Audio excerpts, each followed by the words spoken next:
Hello, everyone, and welcome to Lecture 3 of Recruitment 201. So, as we are waiting for everyone to join, just a quick question out there. How many of you experience being in an interview? A good number of you, right? Now, seeing that everyone has joined the question, just to catch you up, I was asking a question for the group while we were waiting for everyone to join. So a quick question to reflect on. How did you feel being interviewed? I see some very enthusiastic hands out there. I'll take one or two answers. Okay. One, Jose, stressful. Yes, Susan, nerve-wracking. Okay, that sounds pretty normal.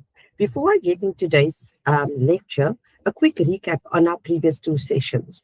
So in our first lecture, we covered recruitment, why, the what, and the different kinds of or different types of recruitment. In this lecture 2, we covered the 3 S's: sourcing, screening, and shortlisting. So today, we will be covering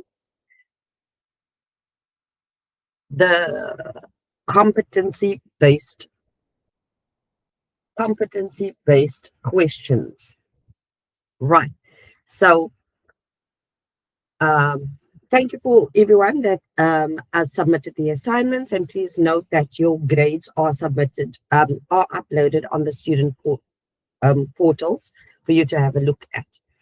So during the session, as before, if you have any questions, please just use the raise hand function and I will call on you. Questions, as always, are always welcome. So can you remember the question? Can you remember a time when you were asked a competency-based question in an interview? Oh, great response, Isabella. So just to recap what Isabella asked, how do you go about baking cake without a recipe? A great example leading into what we're covering today. So let's go through why these competency-based questions are asked. So it's used to assess a candidate's past behavior, to predict future job performance, and help employees determine if the candidate possesses the necessary skills, knowledge, or behaviors for a role, by asking specific examples of how they handled the real life situations in the past. So some benefits of competency-based questions are, to mention 2, it eliminates bias and it provides clarity in candidate feedback in the future as well. So how competency-based questions can be used? As I said, assesses critical knowledge, abilities, and skills required for a role, such as teamwork, leadership, by asking specific examples of how a candidate handled past situations or would handle a situation. Let's have a look at a quick example of a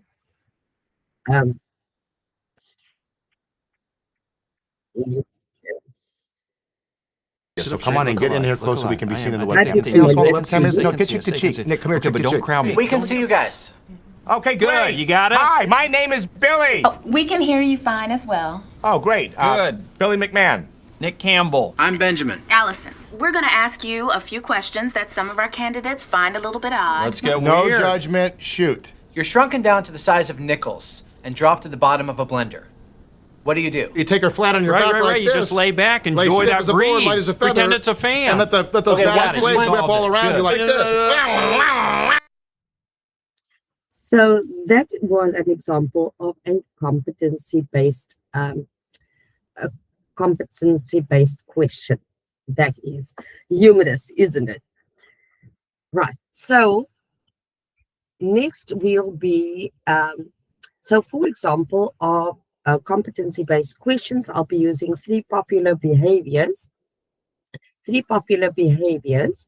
And then give you some examples of what questions could be asked for them.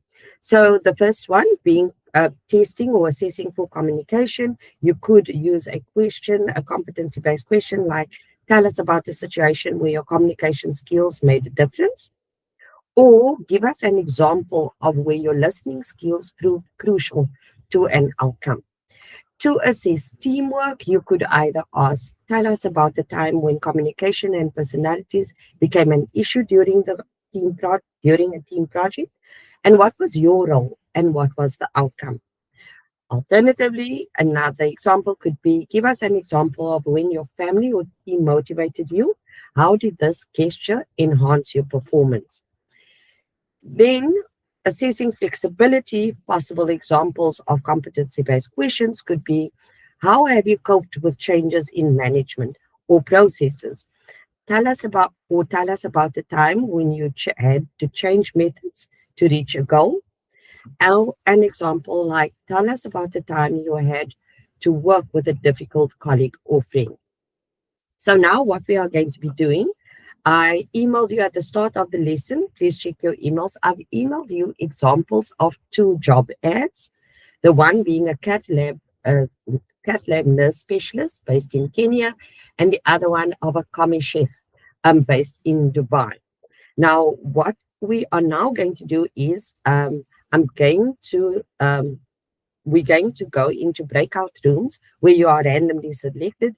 Please choose one of these job ads and discuss at least 1 or 2 of the qualities, behaviors, or skills that your group thinks that you'd want to assess for during an interview. I'll allow 1 minute for this.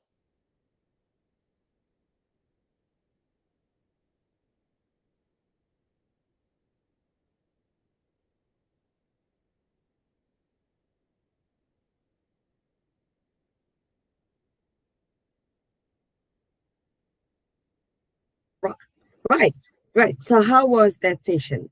So would 1 or 2 representatives of your various groups just mention which job ad you've selected, and what is 1 or 2 of the qualities, behaviors, or skills that you think would be suitable to assess during an interview? Yes, Radia. Flexibility, and that would be on the commie chef, Dubai. Okay, great. Another one. Oh, you also selected the commie chef to Dubai, and you'll test for teamwork. Let's take another example. You selected the cath lab. Okay. So you'd also want to assess for teamwork and, what did you say? Communication skills. Oh, great job. Thank you. Well done, everyone. I hope you enjoyed engaging with your fellow students. Now, you recall the question of reflection I asked you earlier, and one of your answers was that you felt it was really stressful, the interview. So one of the main reasons was that you were highly likely asked competency-based questions, which is very hard to prepare for before going in an interview. So for your side, so the fact that you are at the university shows that you are ambitious and you're aiming for great careers in the future. And the chances of you being on an interview panel or a hiring manager one day is very high. So for your assignment, think like the leader of the team you are hiring for. So very quick question. I have an option of 2 assignments, one long one due next week or a shorter one due on Friday. Just by a quick raise of hands, which one? A long assignment, short assignment? I could have guessed that much. So for the shorter assignment, I'll email you a sample of a job spec that is due on Friday, and the deadline will be included in my email of which I will send in the next 30 minutes. Thank you, everyone, and have a great day further. Go for gold.